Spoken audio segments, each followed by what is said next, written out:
Check dishonour মামলায় চিত্রনায়িকা মৌসুমীর বিরুদ্ধে গ্রেপ্তারি পরোয়ানা জারি করেছেন ঢাকার একটি আদালত। আইপিডিসি ফাইন্যান্স লিমিটেডের চেক ডিসঅনার মামলায় গত 24 জুলাই তার বিরুদ্ধে গ্রেপ্তারি পরোয়ানা জারি করা হয়।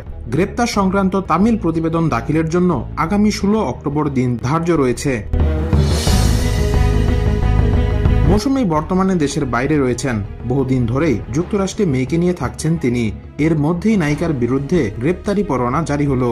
আইপিডিসি ফাইন্যান্স লিমিটেডের 1,06,211 টাকার চেক ডিসঅনারের অভিযোগে গত বছরের 3 ডিসেম্বর ঢাকার একটি আদালতে অভিনেত্রী আরিফা পারভিন জামান মৌসুমীর বিরুদ্ধে মামলা করেন আইপিডিসির দায়িত্বপ্রাপ্ত কর্মকর্তা এম মুশফিকুর রশিদ। আদালত মামলাটি আমলে নিয়ে তাকে হাজির হওয়ার জন্য সমন জারি করেন। আদালতে হাজির হওয়ার জন্য তার গুলশান 1-এর বাসায় এ সমন পাঠানো হয়।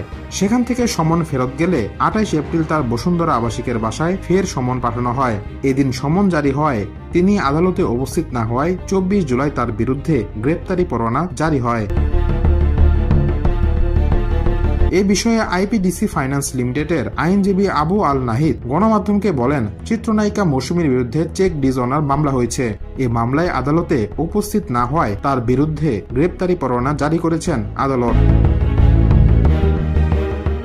ঢালিউডের অন্যতম জনপ্রিয় নায়িকা মৌসুমী ক্যারিয়ারে অসংখ্য ব্যবসা সফল সিনেমা উপহার দিয়েছেন তিনি। যদিও লম্বা সময় ধরেই অভিনয়ের বাইরে রয়েছেন এই অভিনেত্রী।